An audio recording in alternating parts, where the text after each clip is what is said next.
Hi everybody, I'm Mrs. Hodgman. Welcome to our Making Meaning lesson. Today we're going to talk about a new book, and you might remember that last week we read books by Beatrix Potter, and we also learned about Beatrix Potter in a book called a biography. A biography is a nonfiction book that tells true facts and teaches us about a person. The Art Lesson by Tom DePaulo.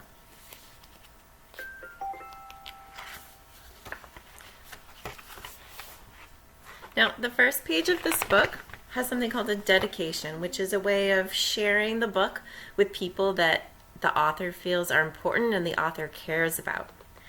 The dedication says, "For Rose Mulligan, my 5th grade teacher, who always gave me more than one piece of paper, and of course Beulah Bowers, the best art teacher any child could ever have. Also special thanks to Binney and Smith ink and Crayola crayons." Tommy knew he wanted to be an artist when he grew up. He drew pictures everywhere he went. It was his favorite thing to do.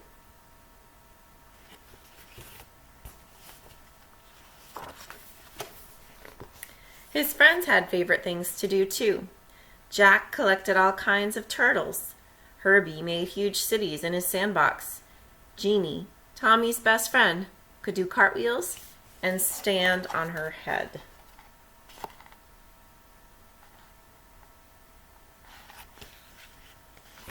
But Tommy drew and drew and drew.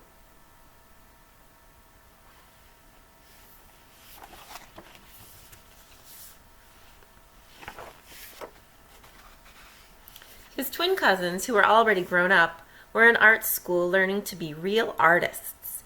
They told him not to copy, but to practice, practice, practice. And so he did. Tommy put his pictures up on his half of the bedroom.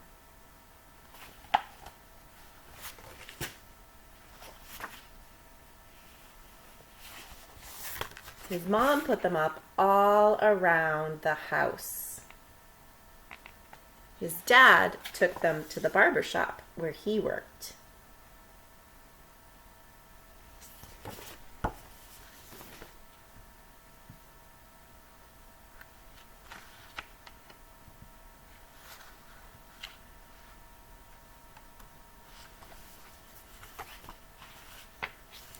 Tom and Nana, Tommy's Irish grandfather and grandmother, had his pictures in their grocery store. Nana Fall River, his Italian grandmother, put one in a special frame on the table next to the photograph of Aunt Chloe in her wedding dress.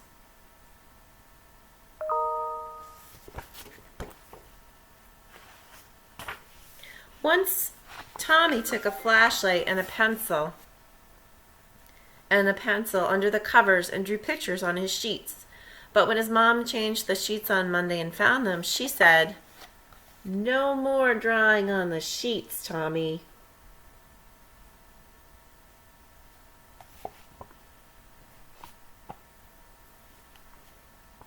His mom and dad were having a new house built, so Tommy drew pictures of what it would look like when it was finished.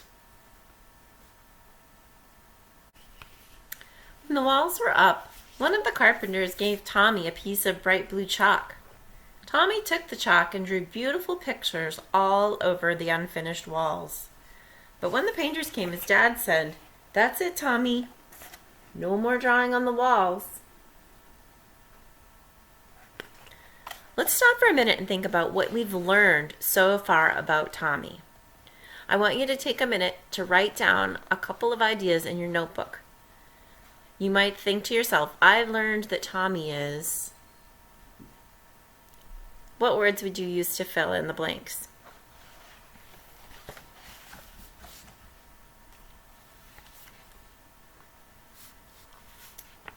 Tommy couldn't wait to go to kindergarten.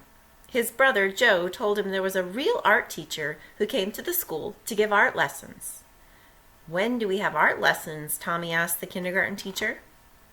"Oh, you won't have art lessons till next year," said Miss Bird, "but we are going to paint pictures tomorrow."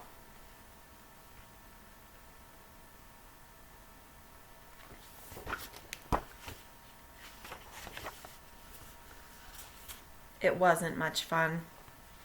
The paint was awful, and the paper got all wrinkly. Miss Bird made the paint by pouring different colored powders into different jars and mixing them with water. The paint didn't stick to the paper very well, and it cracked.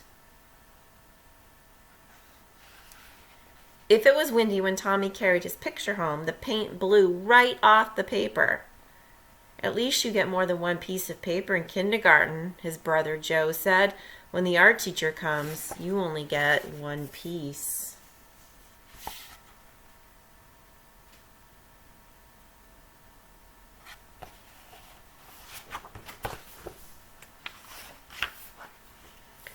Tommy knew that the art teacher came to the school every other Wednesday.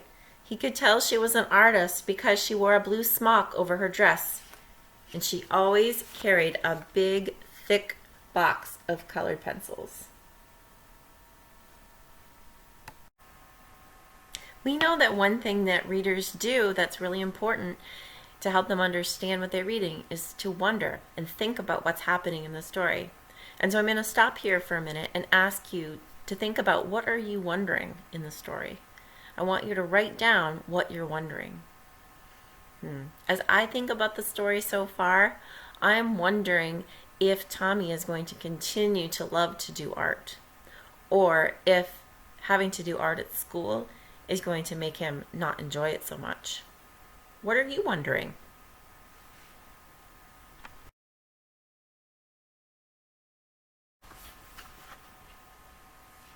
Once Tommy and Jeannie looked at the drawings that were hung up in the hallway. They were done by the first graders.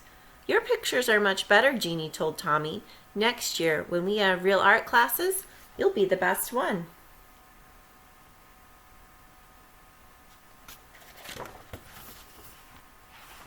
Tommy could hardly wait.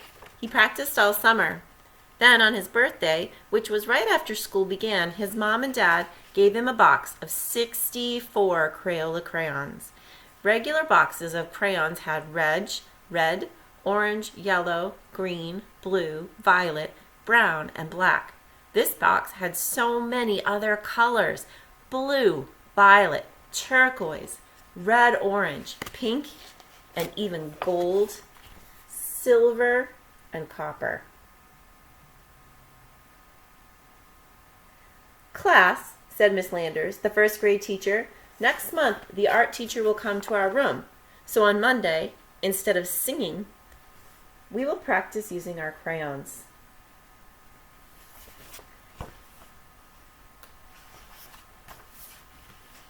On Monday, Tommy brought his 64 crayons to school. Miss Landers was not pleased. "Everyone must use the same crayons," she said. "School crayons." School crayons had only the same 8 old colors.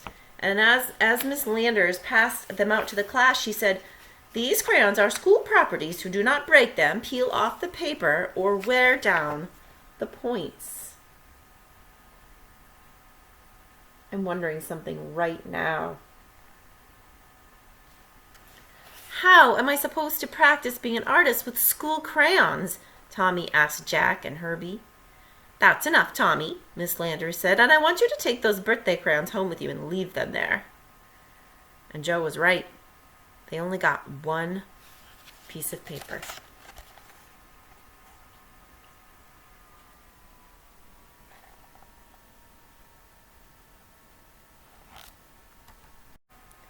Finally, the day of the art lesson came. Tommy could hardly sleep that night. The next morning he hid the box of 64 crayons under his sweater and went off to school. He was ready.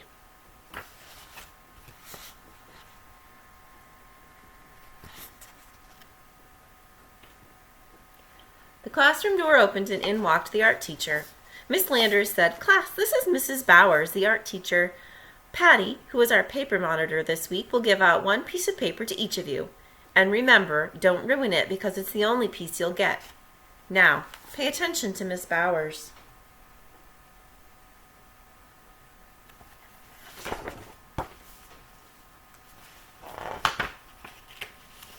Class, Mrs. Bowers began, because Thanksgiving is not too far away, we will learn how to draw a pilgrim man, a pilgrim woman, and a turkey.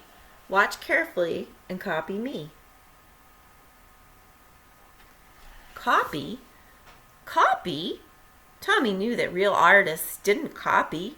This was terrible. This was supposed to be a real art class. He folded his arms and just sat there. Now what's the matter? Miss Landers said. Tommy looked past her and spoke right to Mrs. Bowers. I'm going to be an artist when I grow up, and my cousins told me that real artists don't copy. And besides, Miss Landers won't let me use my own 64 Crayola crayons. Well, well, Mrs. Bowers said, what are we going to do? She turned to Miss Landers, and they whispered together. Miss Landers nodded. Now, Tommy, Mrs. Bowers said, it wouldn't be fair to let you do something different from the rest of the class.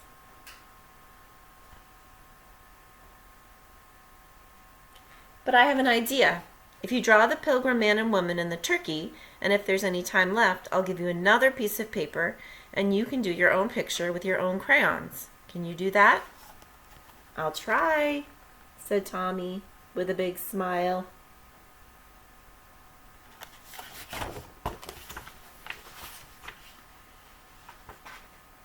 And he did.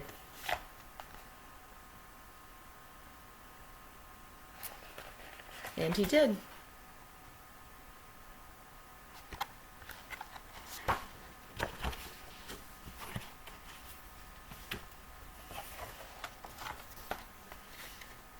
And he still does.